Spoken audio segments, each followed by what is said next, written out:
25 خرداد 1404 ساعت 9 شب. بسته خرید رو داد دستم و رفت. ظرف ماست در ظرف پنیر فرو رفته بود و بستنی‌ها در آب پنیر غوطه ور بودن. ظهرم جعبه تخم مرغ‌ها باز شده بود و از 9 تا 6 تاشون شکسته بود. میدونی یه وقتایی انگار آدم کم طاقت تره. با خودش فکر میکنه این دیگه نه.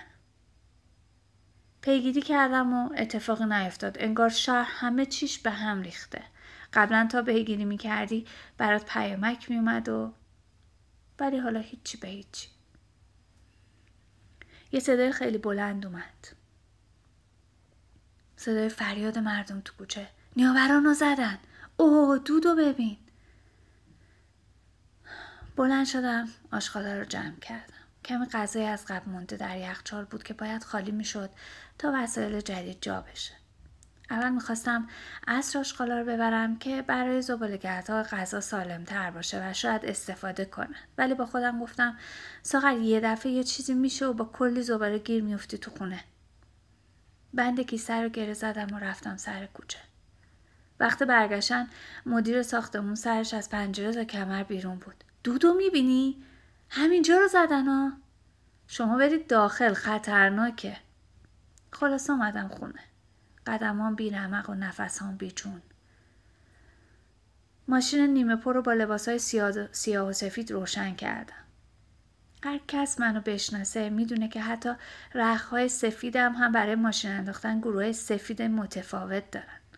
ولی کی میدونه چقدر وقت هست؟ بذار زودتر بشورم که اگه لازم شد یه باره جمع کنم و برم تمیز باشن. تمام تنم لخت و بی انرژی است. چه کاری درسته؟ برم خانداداشو بردارم بریم شمال؟ یا بشینم یه هفته بگذره ببینم چی میشه آخرش؟ دینگ دینگ، صدای نوتیفیکیشن تلگرامه. عکس مجروحان امروز. یک مرد که پاش قطع شده. واویلا. رفتم تخم مرغایی که از وسط تخم مرغ شکسته شسته بودم و گذاشته بودم خشک بشن و بپزم. دیدم آب قابلمه زرده. آره ساغر جون، لوله آب تو میدون قدس ترکیده. آب نداریم. شاید گازم قطع بشه. چه روزی شد. چقدر وقتی نمیدونی چی قراره بشه همه چی ترسناکه. و چقدر این شبها طولانی و طولانی و طولانی هستند. باید بخوابم. این بهترین کاره. آباژور بالا سرم رو برداشتم. آخه 3 شبه که تو سالن میخوابم که زیر پنجره نباشم و آینه و قاب عکسای دیوار رو جمع کردم و به نظرم وقت خوابه. باید کمی بخوابم. فقط کمی. شاید در خواب خاورمیانه جهان سوم نباشه و برای بقیه دنیا تصمیم بگیره.